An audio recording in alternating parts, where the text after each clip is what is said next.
Hello, beautiful souls. Welcome to my channel. It's Dr. Danny, physician, astrologer.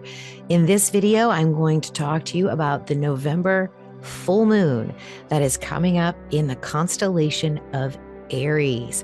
That's right. If you thought I was going to say Taurus, this is constellational astrology. If you want to do tropical astrology, it is now called seasonal planetology. So if you're working with the seasons, that is what you want to look for. But if you want to work with your soul, your connection to the cosmos, stick around because this presentation is going to be incredible. First, we're going to teach about the awakening process. As I've been watching the moon over the last few days, 10 days or so, and as it comes to its first quarter with its conjunction to Pluto, transiting through Capricorn and Aquarius, then through Pisces, over Saturn, and is now in Aries. This feels like an awakening process. But what kind of an awakening? Well, what came to me was the word architect, which means the designer, the creator. So in a sense, this moon, especially where it's transiting just before it's perfectly full, is a space of awakening. It's the spot between Aries, Pisces, and Cetus, which is underneath of Aries and Pisces. This is where the moon is traveling. This is such an intense space. It is literally a place of dark, despair, darkness. It's hard to move through this space. Any of you with placements in the constellational sky, right there at the end of Pisces as you move into Aries, very, very difficult space to move through. So this moon is moving through there, and as it goes through that space and then into Aries and then culminates into the full moon, we have an awakening energy, the awakening of the architect, touching Pluto through Capricorn, moving through Capricorn and Aquarius, which are Saturn signs, and then moving over Saturn through Pisces, going over that tough spot and now awakening in Aries.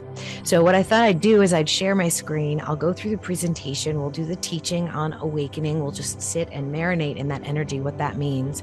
Then I'm going to read to you the general astrology of this full moon. And then by rising sign, I will take you on a somewhat individualized reading for you. I'll give you a little taste of what your chart ruler is and what that means for you. And then we'll read what this full moon axis means as your rising sign comes along. So I will share my screen. I'll have announcements as we go through. Okay, here we are, friends. I cannot believe how quickly this year is moving. And I have really enjoyed doing these rising sign readings for you. I feel as though they really resonate a little bit more than the sun sign reading. So we will continue to do these, refine them so that they are quick, accurate, and easy to understand. And I'm calling this talk The Architect Awakens. When I find a lesson in astrology, I bring it home to you with the teaching. So we're going to go through this. There's 6 parts to this. And I just want you to sit back and listen. If you're watching this on YouTube, you can marinate in the bullet points, but I want you to listen to this teaching. This is a journey. And this is the space that we're moving through with the moon right before it becomes full. Before I get started, though, I want to just shout out all of my fantastic, amazing channel members. You guys are so amazing. Thank you so much for your support, for your continuing support, especially those of you with the gold stars, because you have been members for the longest, about 6 to 7 months now. And every month we get a few new members. We're up to 41 strong right now. So I just want to thank all of you beautiful souls for becoming part of the Stargazers group with this channel. Thank you, thank you, thank you. So this is our agenda for today's presentation. We'll talk about the awakening process.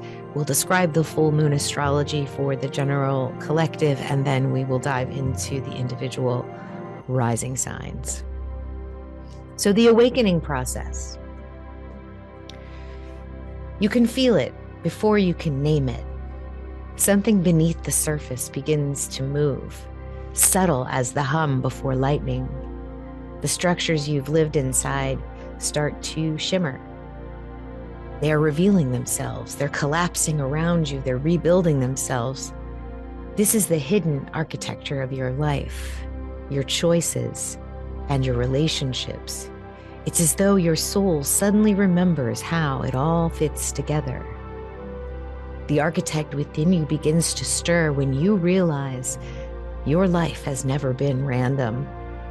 There has always been rhythm. There's always been design and a quiet intelligence in the timing of things. Beneath the chaos, there is a harmony. Beneath the noise, there is order. And you've always been a part of it, from the very beginning until the end of time.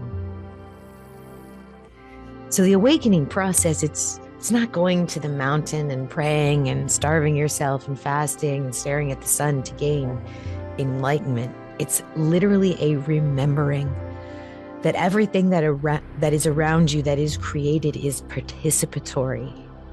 Every single thought you think, every single word you speak, every decision that you make shapes the reality around you. You are literally learning to build the world and remembering that you've already done it at the same time. This full moon is opening that mirror to all of us. This Aries moon is reflecting not only your individuality, but also your being part of the building. The moon is revealing, or the sun is revealing, the greater pattern and showing you that you're the builder. And so you're the builder and the building, a consciousness realizing its own design. And that is what's happening with our astrology.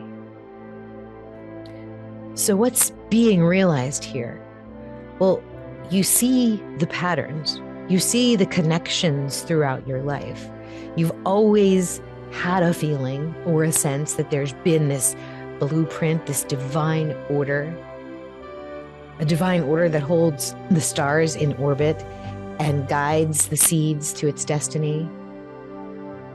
It's a script not only written for you, but also expressing through you. It's universal, and except that every single soul, the way that they move through the blueprint, they translate it differently.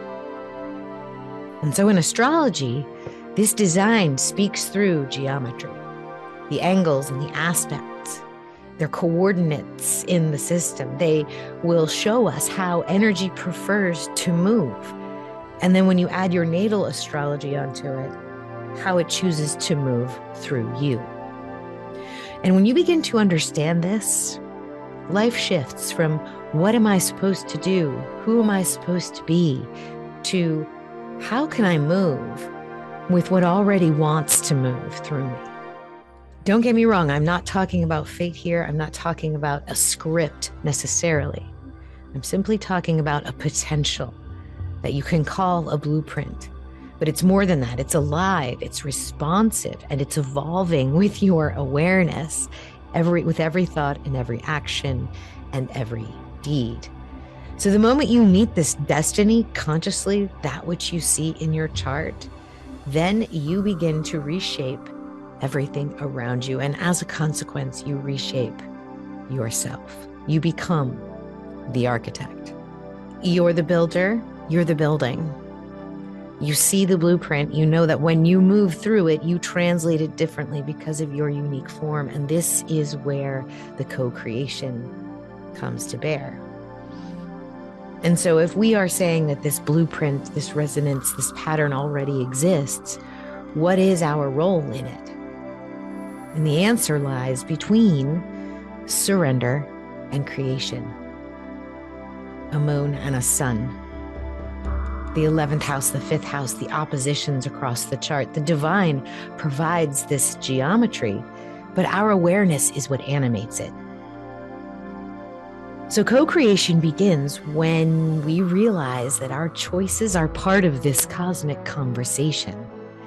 Every thought, every emotion, every action is going to send a ripple through the fabric of the pattern. So you see, it's all connected through nodes and lines of magnetic energy. The universe collaborates with you. So your power comes from alignment. It's from knowing precisely what you want, projecting that into the field, but not controlling it. When you move in rhythm with your natal patterns, with what's going on around you in the sky, even the smallest actions will have impact. It's almost as if the blueprint gives you a choreography based on how your own code resonates with it. Think of yourself as like a dancer in divine motion, shaping reality with intention and grace.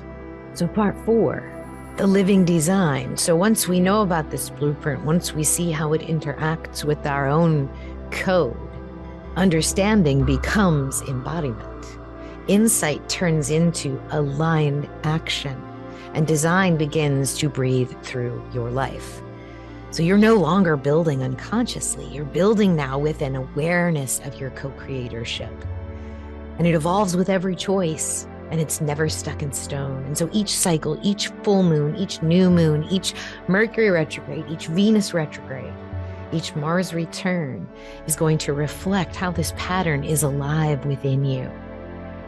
And the Aries Moon is calling for pure authenticity and bravery, and the Libra Sun calls for balance and harmony. And together, this energy right now, moving through this space around Cetus, Aries, and Pisces, is your becoming. Every relationship is a reflection. Some are going to reinforce your structure. Others will test it. Both are sacred. We are learning to build not only with words and hands, but with vibration and presence. We are literally a moving temple. Each thought, a column, each act of love, a stone. And so now we have this revelation, the moments when all the boundaries dissolve, where we, as the architect, merge with the architecture, and we see the geometry of our choices, the timing of events, and we begin to understand how alive this blueprint is. Not carved in stone, but woven in light and awareness. And the divine isn't distant. It's in your hands. It's in your voice. And there's no hierarchy between you as the creator and the creation that you're creating or co-creating with the field around you. Only a dialogue. The friction and the flow, they're both sacred. It's chiseling, it's polishing, it's forming. And when we realize this, and we realize that the cosmos is creating through us, every act of awareness expands the design. So the blueprint changes as you become more aware of it. And every moment of courage builds another room within the temple. And you're the divine realizing itself from within. And now finally becomes the integration. It's not really how to awaken because you're awake. You're not listening to this presentation if you weren't. But how do we live in this aliveness, in this co-creative presence? The work is to inhabit the design and to treat every single ordinary moment as a sacred act of creation, as a sacred architecture. The same geometry that shapes the galaxies moves through our breath and our words and our choices. And so to live as the architect is to build with awareness, speak carefully, act with presence, love bravely, trust that others are building wings and towers, and together it becomes a great cathedral. So we walk between worlds, my friends, grounded in form, guided by spirit, this full moon swelling to give us courage to act, and the Libra Sun giving us wisdom to harmonize. And together they're bringing this architect energy home and right in our faces. So pause here and feel this pattern. Feel the field surrounding you and breathing with you and within you. The blueprint's alive. The architect is awake. So now we're going to turn to the sky and really look at this energy now that we know what we're building here.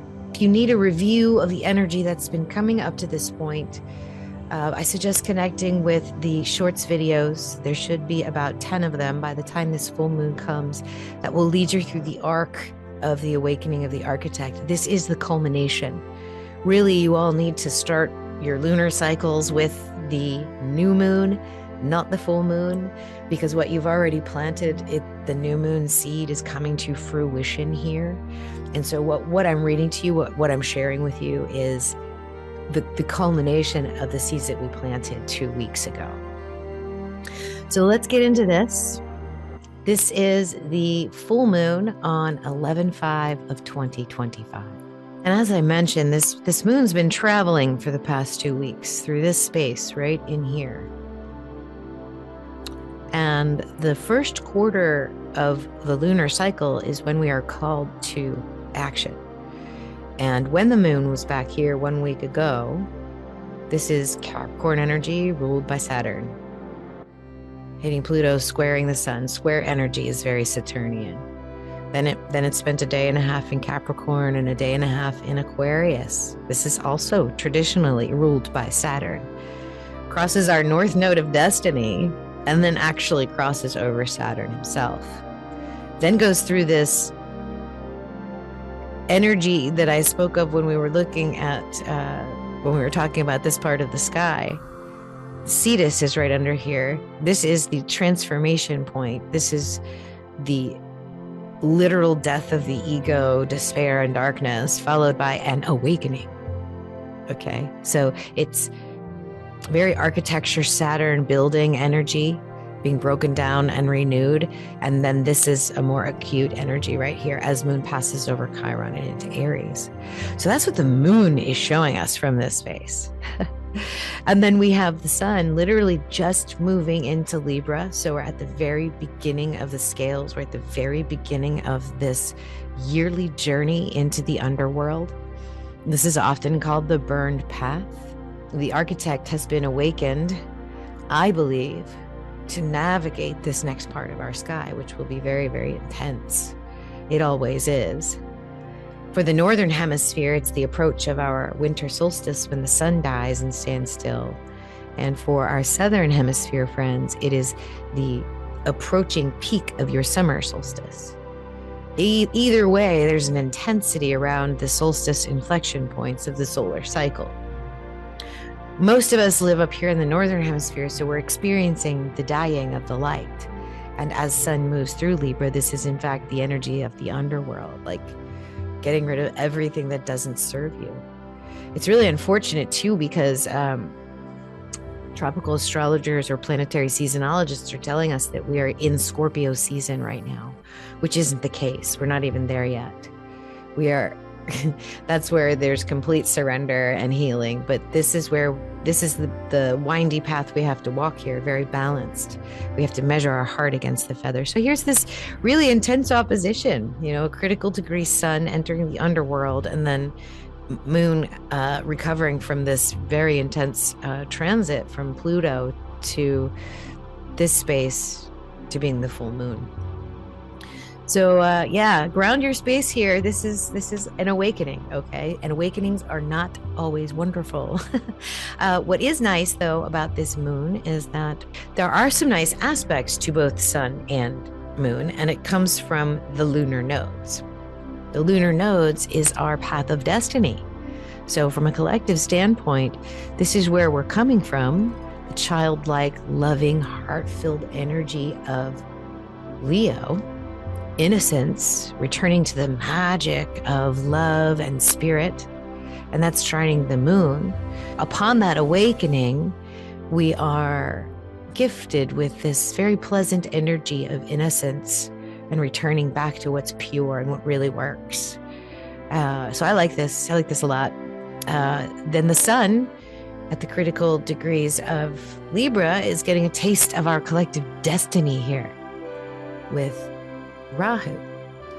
And it's in Aquarius, which is the future.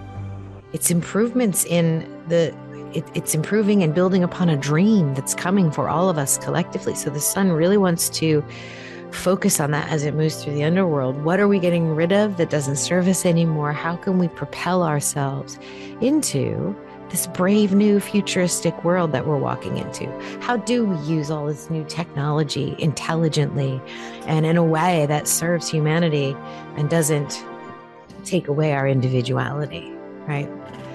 So this is very interesting energy. Now, as far as lunar energy, the sun and the moon, this is it. This is all that we are really focusing on for this axis. But there's other supporting energies that I'd like to review with you, so that when we talk about the rest of you with your rising signs, this will probably build more of the story for you. So let's take a look. So we've got the South Node, North Node, Sun and Moon. That is basically our full moon energy. But you've seen the journey that the moon has made, especially if you've been watching the shorts over the last 2 weeks.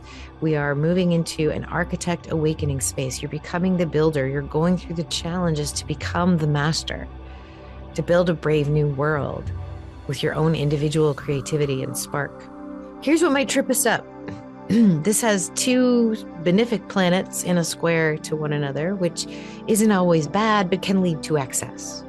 The millionaire and the billionaire planet here, Venus and Jupiter, can expand our creativity, can bring creativity to our spirituality and our level of improvement. It can inspire our creative ideas. A square, though, can be in excess. So when Venus and Jupiter hang out, too much food, too much fun, too much pleasure. So we want to be really careful with an excess. It's, Virgo and Gemini energy, which are typically ruled by Mercury, and Mercury's into the deep. So beware of deep rabbit holes here for this square part of the square. It will take you to a place that is, might be in excess, might be too much for your brain and your body to handle. Opposing Jupiter is Pluto, saying, all right, I see you with all those big ideas over there. Are you ready to build? So it's time of asking ourselves, what can we build with all these great ideas? Sure, there's wonderful things, so many things that we could potentially do. Of course, our potential is limitless. But what's the real raw deal here? What's the actual practical truth of the matter? And that's the opposition to Pluto. Pluto and Venus in an opposition is power struggles.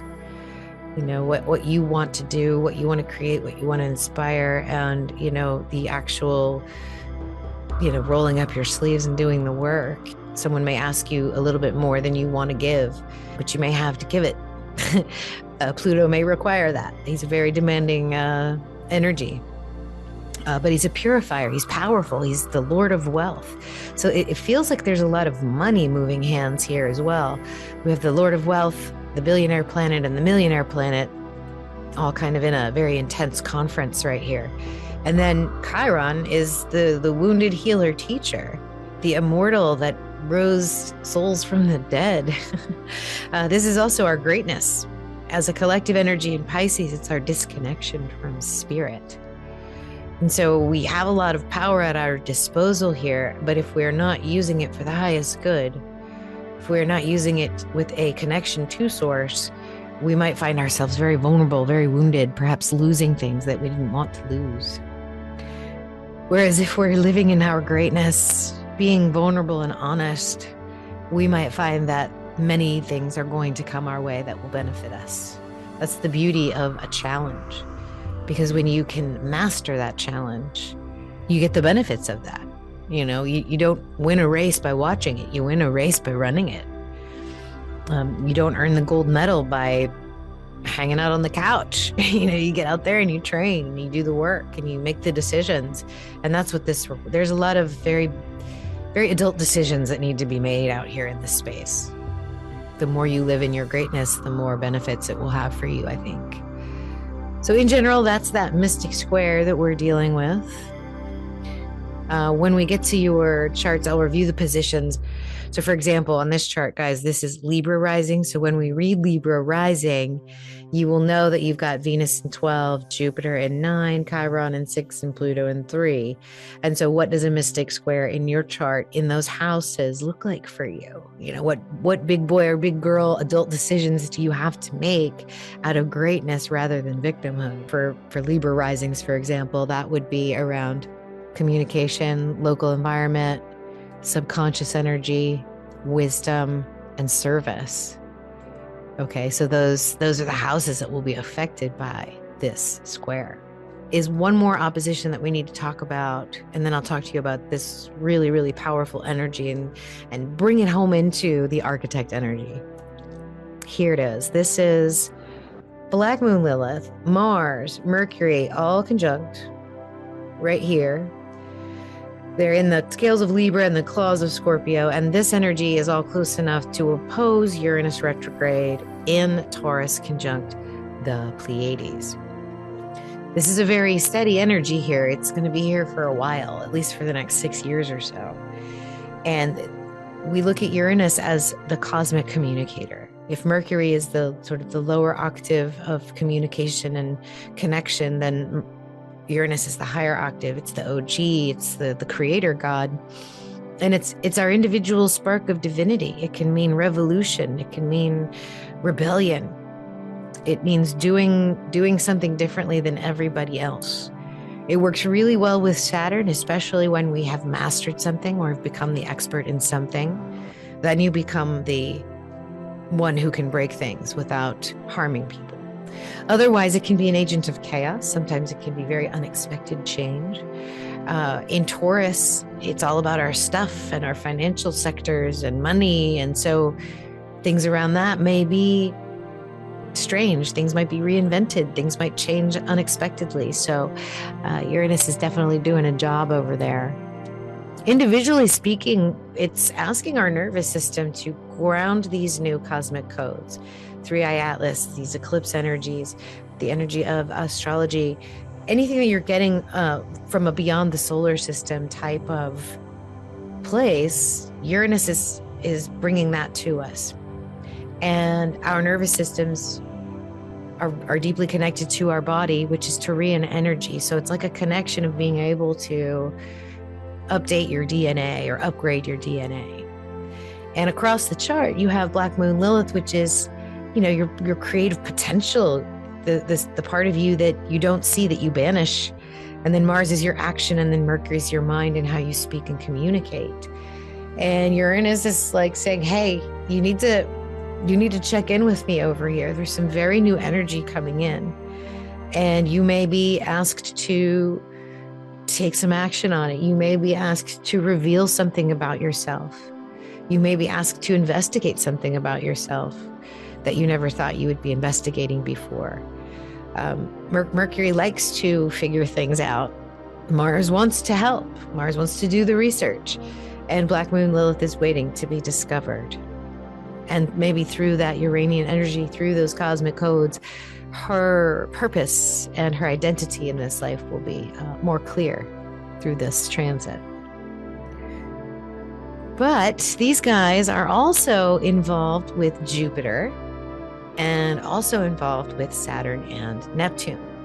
They are creating a grand trine kite as well with Pluto. Okay, so let me back up and let's just talk about this trine. So we have this abundant mental energy of Jupiter in Gemini, giving us a creative spark, giving us the inspiration to learn something new and to practice it, along with this energy of, it almost feels like self-discovery, you know, discovery of the inner you, the inner power that you have, and giving it a name. It's so interesting when you have a feeling and you give it a name, then it becomes something that you can analyze unemotionally and handle. So that's very interesting, because when you put these two together in a trine, then you've got this very spiritual energy that has a level of structure that doesn't have to be so perfect. You've got this level of mysticism coming in here as well. So it may be that the actions that we take in our own self-discovery here are guided by spiritual connection to ancestors, to spirit guides, to star beings, to guardian angels, all of this. I really feel like this is what, if we do this through this moon, especially through this part where the moon moves, this is a few hours before the full moon. If we can do that in this space, you know, find a way to connect with this more ancient, older energy so that, you know, we can implement this as architects. It even makes more sense to me now because we have this first quarter that came here with the moon. There was a call to action, a movement through Saturn's space. Then she connects with these guys. And then as the moon culminates, we have this long-standing trine and grand trine kite with Pluto. So it's an awakening of the architect within to realize that you are a co-creator. That's what this is all about. And the more you know about who you are, what you desire, what your abilities are, the more ideas you have to implement it in a mystical, responsible, devoted way. And it will wholly transform you. So I love this. We're all in for it for sure. We just have to be careful with this mystic square. This is where the energy will feel like angst, right? Okay, guys, we are about to get into the individual readings by rising signs. But if you are interested in this content and you'd like to connect with me or the group of astrologers and followers that we have, you can like this video so that you see it in your feed. You can also hype my videos. It's a new feature on YouTube. I don't get any money for it. It's just bragging rights. I'll probably never hit the leaderboard unless I have 100,000 subscribers. And we're not there yet. So if you wouldn't mind, please subscribe if you're lurking. Share this video and this channel with people who are curious about constellational or astronomical astrology. This is the way we're going to be doing it in the future. And I think everyone can learn their own chart and understand it. I and others teach it. It can be very simple to learn. And if you're on a journey of wanting to understand yourself, I really recommend astrology. If you're on Facebook, join the Fellowship of 13 Signs. If you really want to get in and dig in and join the channel, get all of these recorded videos first, get some premium content just for you, and meet with me and the crew once a month right around the new moons. You can join the channel. It's only $6.99 per month. You can cancel anytime. You can get a reading from me. My links are below. You can also take a course on learn.drdanny.com. And then, of course, don't forget the book, The 13th Sign, Ophiuchus, and the astrology they don't want you to see. I take you through everything, why astrology works, the cosmic healer's journey, what Ophiuchus means in every house, what it means to have a planet there. And it's really awesome. You can get that on Amazon. You can follow the link below. All right, so that's how you can get in touch with me. Here's how you can play along with our rising sign reading. It's really a good idea to understand or to know your birth time. If you have that, then you can see what's rising in your sky. You can go to stellarium-web.org and change the time and date to your birthday and time and just look on the eastern horizon. You can also go to drdanny.com/free chart. This is powered by Mastering the Zodiac. This is also who I get my software through. You put in your details and you look on the left side of the chart where you see ASC or AS, and the rising sign in constellation in True Sky Astrology is your rising sign, okay? And it may be different from your tropical placement, from your seasonal planetology placement. I will put timestamps below, so if you want to jump ahead to your particular rising sign, you can.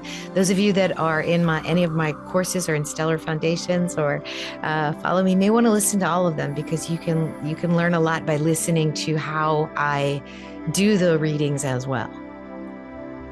So let's get into it. Rising signs. We are starting with Libra Rising. The full moon in Aries is illuminating your 6th and 7th house, basically your descendant energy. So this is all about relationships, reflection, projection.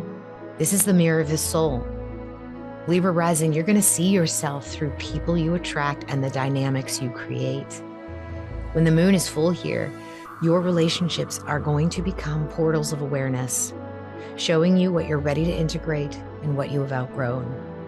Every interaction under this sky is going to carry meaning for you. Basically, if you go back to the previous slides, you'll see that everything that we've read is in your pattern. So this one's for you, Libra Rising. Now, what we're going to see here with the sun in your 1st house, 12th house, right there on your ascendant, it's going to shine light on your identity, your embodiment, and your self-expression.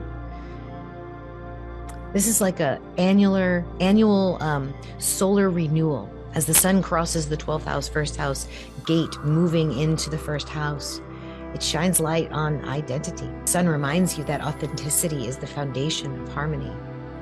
The more you live from your center, the healthier your relationships will become. Now, the architect within you, let's just look at your sky real quick, because this is the polarity of self and other, reflection and projection. The 7th house shows what you magnetize. The 1st house shows what you radiate.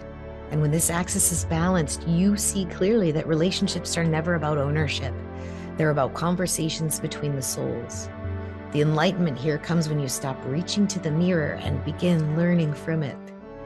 This is an important lunation for Libra Rising, one that can recalibrate every major connection in your life.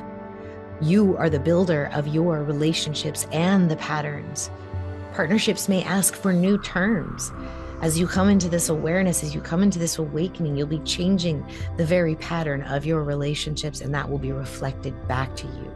So let this full moon become a ceremony of self-recognition, looking at others around you as mirrors and collaborators of your own co-creation, teaching you about love and boundaries and the truth.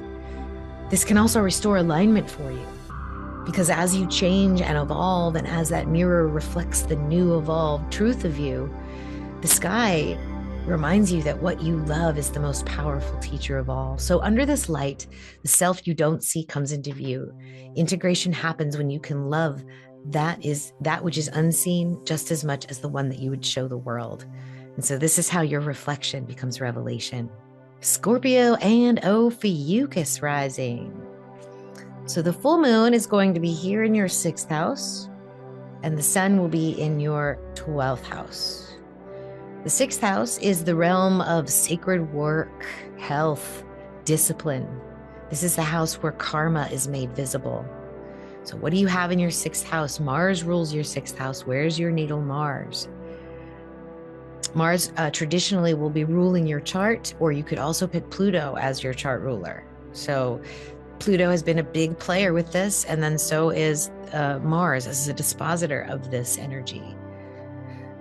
So the patterns that will be exposed for you are patterns of effort and exhaustion, of service and sacrifice.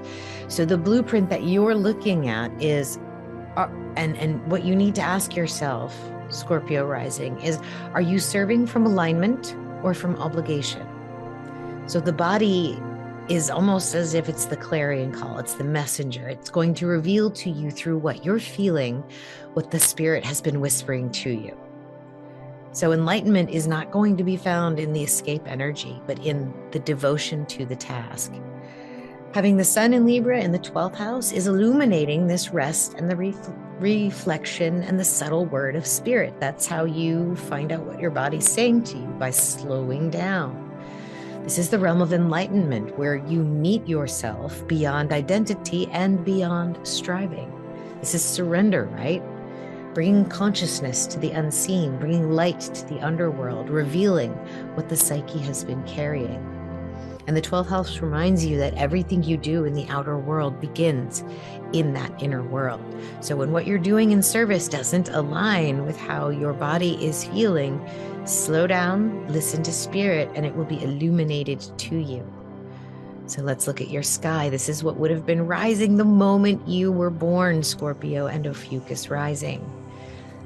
And the architect awakens here through the balance of discipline and surrender. The 6th house is grounding your devotion, and the 12th house is opening it with grace. You're learning that the sacred and the mundane are one continuum. Every act of service becomes an offering. Every breath of stillness becomes creation. And this full moon invites you to move from spiritual theory into embodied practice. So let this full moon be a ritual, a medicine of schedule becoming the sacred, the prayer. The 12th house sun is going to literally dissolve your ego and allow that moon to rebuild the world through compassion. And so you're waking up through a purification, and this is your karma to refine yourself through the habits you have, and healing your relationship with work, and transforming what you do in a day-to-day basis into devotion. Remember that mastery begins with service. So Scorpio and Ophiuchus rising, if you feel like you're lost, just become the master, the expert at one thing, and devote yourself to it. Make sure you love it at the same time, no matter how small or insignificant it may seem. My channel started with making a pyramid out of resin, and that literally changed my life. So the karma you cleanse through action becomes the light that carries you forward. Scorpio and Ophiuchus Rising. Sagittarius Rising. Okay, you guys have the moon in your 5th house and the sun in your 11th house. The moon in 5th house is in the realm of joy, creation, and heart-centered expression. This is where the soul remembers that play is sacred. It's the spark that makes life worth living, right? It's art, it's romance, it's children, it's creating something, it's pleasure, it's passion, it's taking a risk. And with Aries there, for you, it's adrenaline. So your heart wants to expand. I mean, you probably went through some really tough energy as the moon moved through your 4th house, like an ache. And now you're just feeling it and you want to express it. It's exploding beneath the surface for you this month. So your heart needs to move, it needs to create, and it needs to love without condition. And joy is literally your path for this month. So having the sun in Libra in the 11th house is all about collaborating, friendships, the collective dreams. So here it's about groups, projects, communities that support your vision you're so hot for right now. You should become aware of the networks you're part of and how you contribute to them, because they're going to feel the warmth of your spark and they're going to be very magnetized to you this month, especially when you're in your heart. Now, when we look at your sign rising, Jupiter rules your chart and Jupiter's in your 7th house right now. Your architect energy, your awakening architect, is the polarity between what you really want to express and then the shared purpose with the collective in your life. So you're fueled towards inspiration with the moon, and then where does it land? Where does it get expressed? That's the sun's job. So honor your passions, but make sure you share them. Do it through the Jupiter energy, that collaborative partnership type energy. Together they show that authentic joy is the most generous act of service. So you need to really just be as happy and as joyful as you can during this full moon, no matter what you go through during that week from moon's first square to full moon. Reclaim that creativity as a spiritual practice. Let pleasure be a prayer. Let play be presence, being in the now moment. If you've ever been over-focused on helping others or meeting expectations, this lunation is calling you back to your fire. When your heart's full, your light naturally pours out into the world. So for Sagittarius Rising, this is a sacred reminder that your joy teaches, your laughter liberates, your creative courage ripples outward. The universe is asking you to embody the role of inspired visionary, not through effort, but through aliveness. And your joy is the architecture of your contribution. So a joyful architect building joy for the collective. I love this for you, Sagittarius Rising. All right, Capricorns Rising. You guys with Pluto on your ascendant, you're literally the definition of transformation right now. Saturn rules your chart, and you have him in your 2nd or 3rd house probably, and this is major energy for you guys. Now, having the moon in your 4th house, sun in the 10th house, moon is illuminating family, home, private foundation beneath everything that you build. And the sun is in the realm of vocation, public visibility, and achievement. And this is where the world meets the work that you do. The sacred root of the chart, the emotional soil, is on fire right now because of the moon in Aries. Your emotional energy is always a little bit fiery, Capricorn Rising. Feelings that have waited for acknowledgement, spaces that have been neglected, roots that are ready for renewal. It's almost as if there's finally a path out for you. So make sure you're nurturing the source here, Capricorn Rising. Because when you have a purpose, nothing can stop you, right? You are born leadership. This is a part of you maybe you don't even see about yourself. You, with Sun in Libra, it's about like balancing between expectation and authenticity, right? I think whatever you get triggered this full moon, whatever happens for you as this moon swells and bursts, it's going to be like, all right, I'm not building that for you anymore. I'm building it for me. And what that's going to do is literally like make you the one people are magnetized to, because it awakens you as the builder of that authentic thing. So let's look at what your rising sign looks like in the chart here. This is you, sea goat, with Pluto right here on your ascendant. That polarity between that inner security and authenticity with that outer accomplishment and doing things. You know, the moon's pulling you inward, strengthening your roots, finally giving you the space you need to grow within. And that sun in Libra in your 10th house is teaching you that only those new, fresh roots is where lasting success can grow from. So all the turbulence that you've been through in previous lunations, you probably are going to feel a little bit more steady, a little bit more like, all right, now I know where I'm going. I think there's just one more little hurdle right before the moon culminates, and then it's finally like, I got this, I understand this. So this is your architect awakening, family revelations, changes in your living space, realization about how your personal history shapes who you are in public. So it's a pause before the next climb, right? If something surfaces emotionally, man, lean into that. It's a guidance system. It's pointing you towards what you're supposed to do. Balance that legacy with intimacy.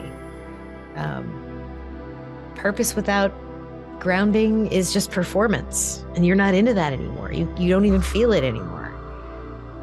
But if you can balance the two, that's mastery. So let this moon bring you home to yourself.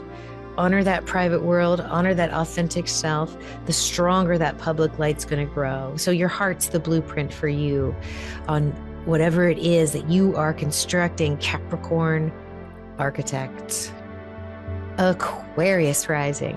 Okay, so this full moon for you is in the 3rd house. So Aries is in your 3rd house. Sun is in the 9th house. Moon is lighting up the realm of thought, communication, perspective. And this is where the mind is the instrument of awareness. When the moon's full here, words carry extra weight. Conversations reveal truths to you, and messages arrive right on time. So whatever the enlightenment that's coming for you, it's going to come first through your perception, and then you're going to name it. So whatever it is you name it shapes the way you experience it, Aquarius Rising. So wake up, decide you're going to have a bad day. You're going to have a bad day, Aquarius Rising. But if you wake up and say, man, I get to do this again, this is so amazing, then you get to do it again, and you get to have an amazing experience. Listen deeply. Notice the story that you're telling yourself about your life. The sun is moving through your 9th house, and it's expanding your vision towards wisdom, philosophy, higher learning. The trick where you name things, this is one of these wisdom hacks. Curiosity is very important right now because it eventually matures into belief, and information becomes an understanding. Your horizons are about to be broadened through this realization that your words have meaning. So let's look at your rising. Your chart's ruled by Uranus or Saturn, Aquarius, whatever you would like. But I like Saturn as your chart ruler this month because of the architect building. That's literally what Saturn is. So this is like this awakening in your perception is going to pull you towards writing, teaching, sharing. And ideas that were once complicated will become clear. It's a lunation of revelation.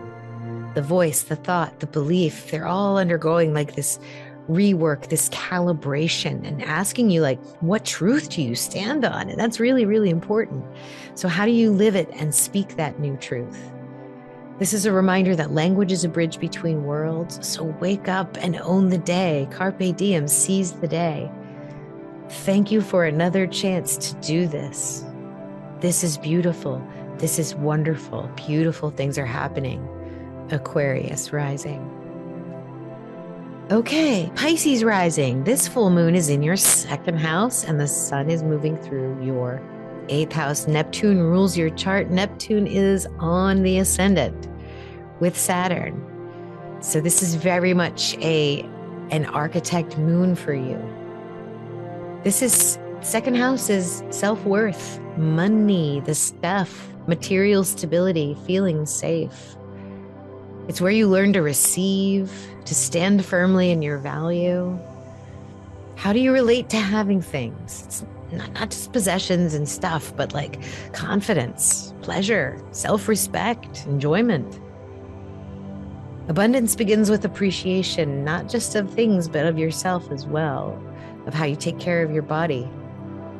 And then the sun over here in the eighth house, the sexiest house of the zodiac, sex, death, and secrets. This is where you have to trust the process of merging financially, sexually, and spiritually without losing your center. And so this is an energy, your second and eighth house is energy and matter when you boil it down to the basics, right? We've got the stuff and the energy that flows. Matter becomes energy and energy becomes matter through a process of transformation. And this is where your sun is right now. This also requires vulnerability, being unattached to your things. So the sun's going to highlight that. The moon's going to require that. Let's look at your rising here. Here it is, Neptune and Saturn right there. So your architect is going to awaken between value and transformation. You have to honor what is yours, but you're also invited to share it consciously, conscientiously. When the two are in balance, the act of giving and receiving becomes a sacred exchange that generates more and more energy. It becomes a vortex of creation, and it magnetizes things to you so that there is no struggle. Pisces Rising, your worth is not defined by others, but it expands through connection. And this full moon is going to bring you clarity around finances, self-esteem, and any emotional entanglements that you have. You're apt to be very giving anyway, and also very good at releasing attachments. Don't spend too much time grieving about those attachments. Yeah, feel it, but then let it go. Let it go back into the mist. Let it be what it is. Because this is a turning point in your relationship with energy and matter itself. Physical, emotional, spiritual. The Aries Moon, it says, I am enough. I am content. And the Libra Sun says, through love, I become more. And then it multiplies. In this sacred exchange of the soul, the self-value becoming connection, and the connection returning you to your own divine abundance. It's an endless cycle. It's beautiful. All right, Aries Rising, Mars is your chart ruler, and you got full moon right there. I wonder if every lunar cycle, the moon feels a little bit tense before it enters your rising sign, just where this space is, and you get a full moon with it.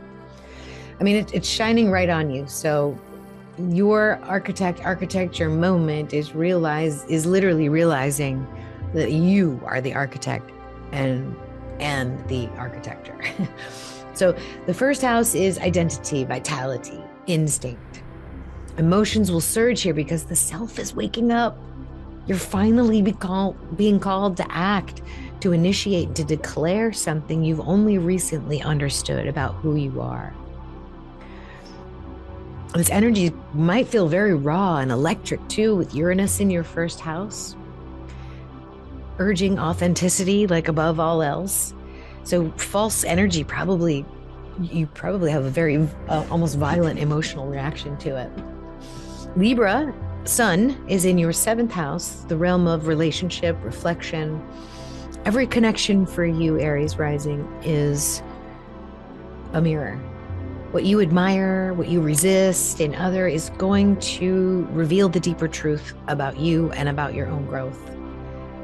Independence is not isolation here. This is not what I'm talking about. It's leaning into the other when they actually bother you. Like, look at them and look at what it is that they're bothering you or exciting you, and what does that reveal about you? Let's look at your rising on the sky. This is what it would look like the morning or the day that you were born. Aries would be rising, and this is what it will be the day of the full moon. The Aries full moon. This is not a Taurus full moon. If you're using planetology and you're using the seasons, then I guess, yes, you could say the sun is in the Taurus season house, whatever that means. But this is the energy, Aries, of I am and we are. Who are you and who shows you who you are is basically this new balance that you're being allowed to coexist within. So lead without overpowering, love without losing yourself. That's where that balance comes in. And this moon's a personal turning point. You might see this, you might see the version of you that once needed approval doesn't fit in anymore. You have to be bold, maybe even a little bit rebellious, as long as it's aligned with your own truth. So you're standing in front of a cosmic mirror, Aries rising, and whatever it is that you see reflected to you depends on how honestly you meet your own gaze. So sacred self-acceptance is the key word here. The universe is inviting you to trust that reflection and to walk forward as the architect of a new beginning. Taurus rising. This is me. So all you Taurians rising out there, Venus is your chart ruler. We're going to have moon in 12th house and sun in 6th house. So the moon is lighting up the realm of the unseen, the karmic past, and our soul's inner sanctuary. This is where we release what the body has carried for way too long. It's really time to let go, because it creates patterns that operate beneath awareness, that make us react, that make us sensitive, that make us tired and emotional without even knowing why. What feels invisible, though, is often the most powerful. And in this field of endings, it's really time to just forgive and surrender. Whatever it is, just let it go. The sun in the 6th house over there is daily life, habits, service, health, routines. It's also karma in action. It's where we integrate our lessons through responsibility and discipline. And so healing is going to happen through consistent and loving attention to the details of our lives. Because we spend so much time like worrying about the stuff underneath and in the subconscious that we don't even tend to what's around us, what actually sustains us. So let's look at the sky. This is what was rising the moment we were born, and Uranus is here, about to cross into our 1st house within the next year. The Pleiades is right there. This really is one of the most beautiful parts of the sky. When I go stargazing, I absolutely love looking at Taurus and the Pleiades. I feel like it calls to me a little bit. So we're waking up on that axis of karma and enlightenment. And it's where we create the conditions for evolution, just by the small things that we do every single day. Just brushing your teeth, like, do it with care. Feeding your pets, making a meal for someone you love, cook it with love. Grooming yourself, take time, make sure that you're going slow and you're taking care of it. Every little thing that we do this month awakens that architect within us, because we see that as we refine our daily habits, the world refines around us as well. We might have been very tired the last few weeks. Exhaustion, confusion. This is going to be clarity through surrender. It's literally letting go, Taurus rising. We have to make peace of what's happened and what's done, and let that karmic wheel turn for another revolution, and trust that process. So we get to rest this month, Taurus rising. It's not always about fixing it. Sometimes it's about remembering that your soul already knows the way home. And the more that you care for the vessel that it's in, the easier it is for the divine to move through it. And the work of the 6th house becomes the enlightenment of the 12th, where karma dissolves with grace and forgiveness. Beautiful. All right, Gemini Rising. Gemini Rising, you have Moon in your 11th house and Sun in your 5th house. So 11th house Moon, this is the realms of friendship, community, shared purpose. This house is reflecting your place within the collective. Mars rules this space. Mercury rules your chart, and they're conjunct right now. So you've got both your ascendant energy and the moon energy working together in your 6th house right now. So with Moon in the 11th house, you have absolute clarity as to who is walking beside you and if they are truly aligned with your vision. There's a theme here. There's an energy of contribution and how your own personal gifts ripple outward. Within the house of joy, play, and creative expression, this is where the sun is. Venus is here. This is the inner child, the muse, the spark of life right here. And it says, I create because I am. And the 11th house is asking for collaboration, while the 5th house is asking for self-expression. And the balance between them shows how joy and service are woven together. So let's look at your sky, the moment you were born, the twins right there on the horizon.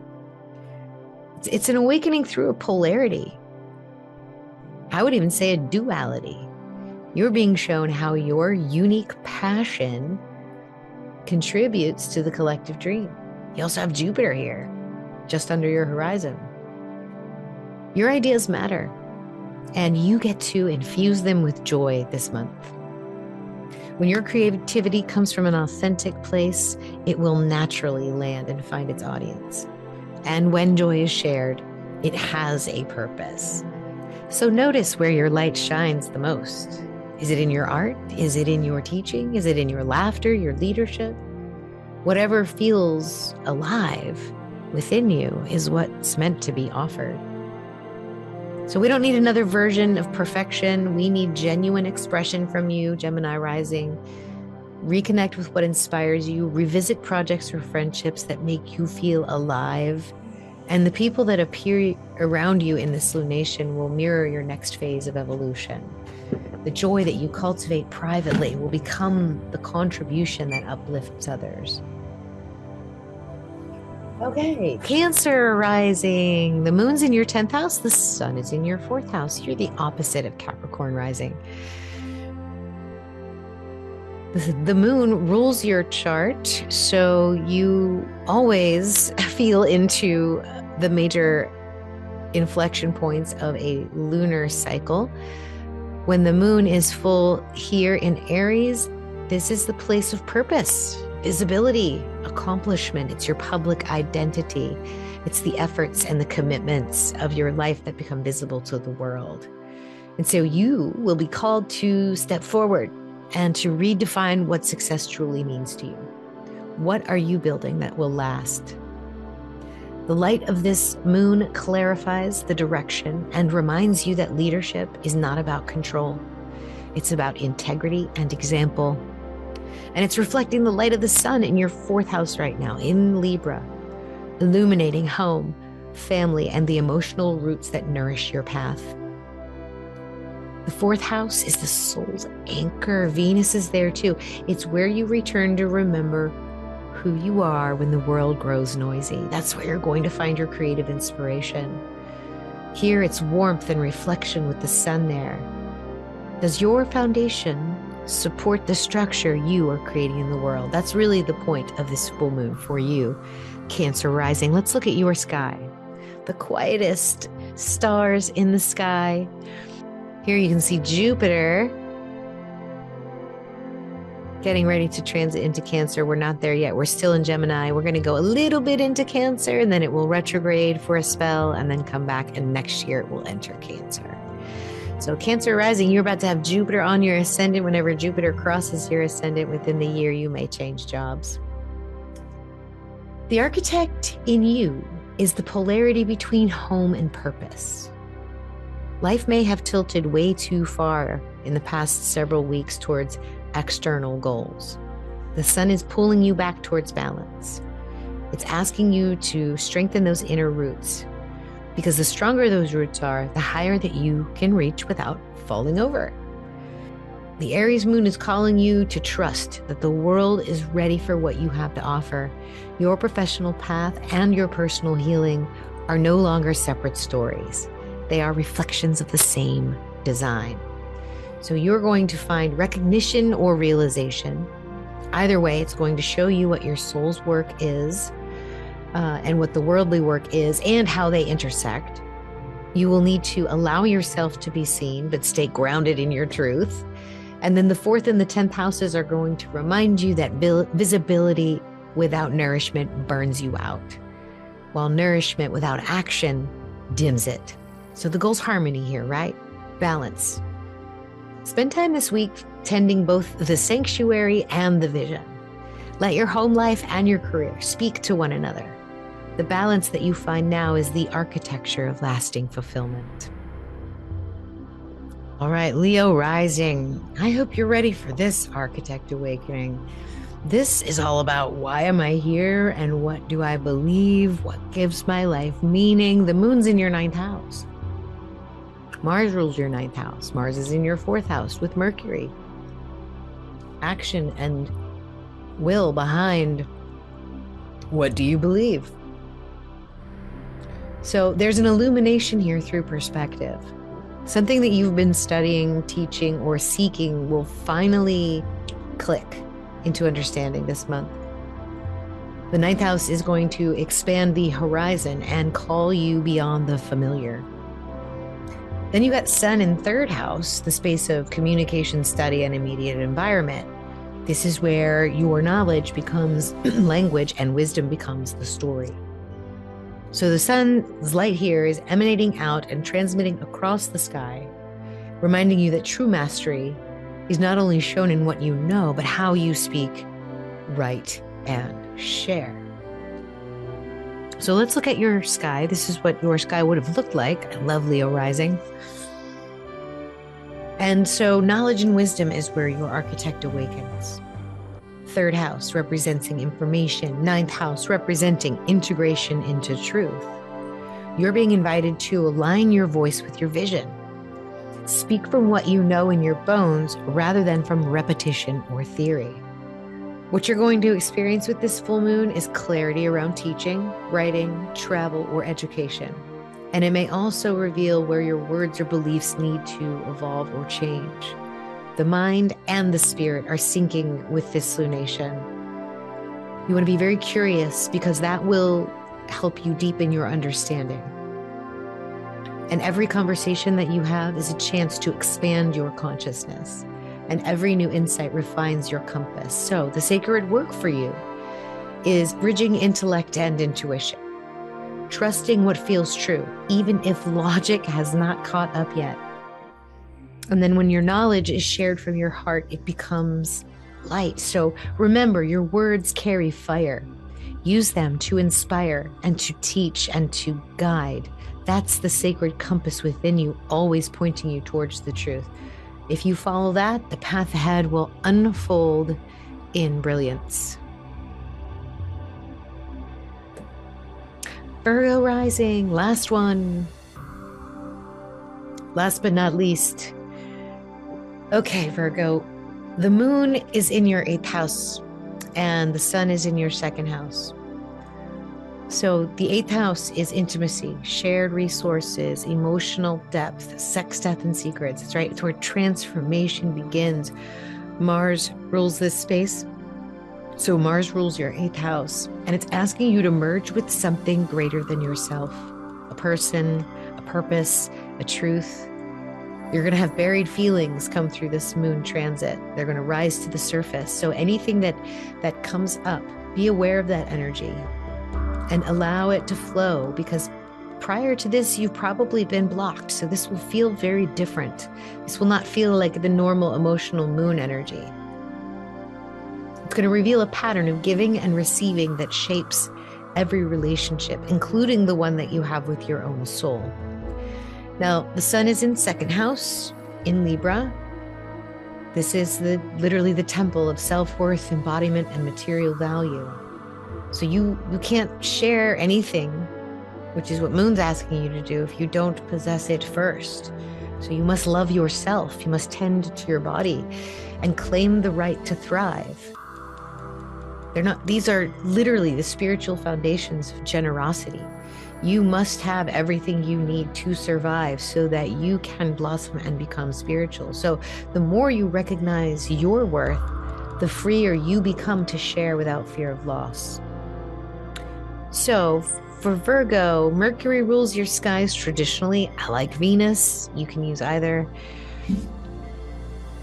Here's Virgo rising. It's so interesting because Venus is right there right now, like literally on your ascendant Virgo rising. So your architect awakening is through the dialogue of self-love and vulnerability. How do you root in your own value? How do you trust that value enough to share it? This is realizing that this energy exchange is sacred. So you must have a cup that is at least half full so that you can share that cup, or your cup should even be overflowing. So giving and receiving are the same breath here, and that's what we're learning, Virgo, during this lunation. It's not transaction, it's circulation. So the full moon's going to illuminate financial matters, emotional bonds, possibly even memories that have shaped your sense of security. So let that awareness come. Don't judge yourself. Notice where the energy feels drained and where it feels replenished, and follow that with an open heart of discernment. So Virgo rising, please just love yourself so completely that sharing no longer feels risky or vulnerable. You're safe to receive. You're safe to share. You're safe to be open. It's not through grasping or saving or confining. Learn to flow this lunation, Virgo.